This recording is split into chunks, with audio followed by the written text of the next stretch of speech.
Alex, naranasan mo na bang, tanong ko kaagad sa'yo ha, naranasan mo na bang magpautang tapos nahihiya ka ng maningil kasi baka magalit yung pinapautang mo? Naranasan ko na magpautang, tapos nahiyaman akong maningil pero kailangan ko na maningil kasi 1 taon.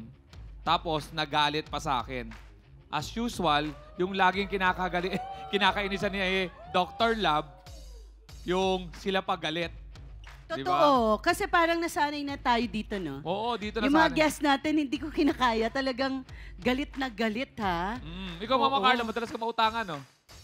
Hindi. Binibigay ko na. Kesa sumama pa loob mo. Diba? Tulungan mo na lang.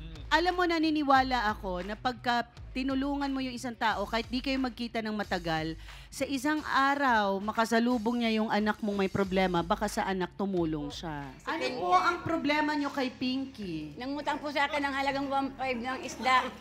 Ano nangyari? Wala po, wala nang bayaran. Kasi po ma'am, nung pandemic po yan, yung inutang sa akin ng 1.5 na isda, naghango po siya. Ngayon, ng pangalawa, hindi nagbayad ng halagang 1.5 kasi nabangga po siya ng motor. Pero po ma'am, biniyaran siya ng nakabangga sa niya, 3,000. Nung hapon na yun, ibinalik sa akin, binasaan ng isda. Sino pang bibili ng isda na yun? Wala nang bibili. Ate Pinky, totoo bang may utang ka kay Carmen? Pandemic po yun. Kasi ako lang po yung nag-ano po ako, isa po akong vendor eh. Ngayon, na-aksidente po ako, nabangga po ako ng motor. Akala niya kasi, binayaran ako nung nakabangga sa akin. Binabalik ko yung isda. Sinungaling ka!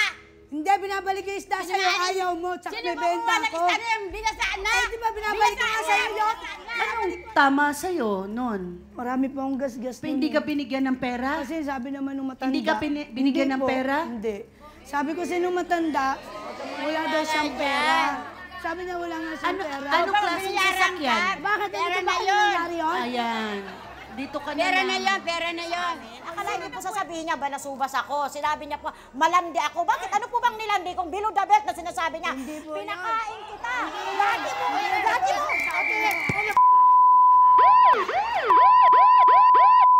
Kapal na mukha mo. Magbayad ka sa utang mo. Bayad na ako, wala Wala akong kang utang sa'yo. bayaran. Bayad ka sa utang mo. Basa na kasi ng utang para hindi ka Teka lang, hindi ko marinig. Yung asawa Bakit niya. bayad ka na sa mga utang mo? Dahil? Sa lalaki. May nangyari sa amin ng mga asawa.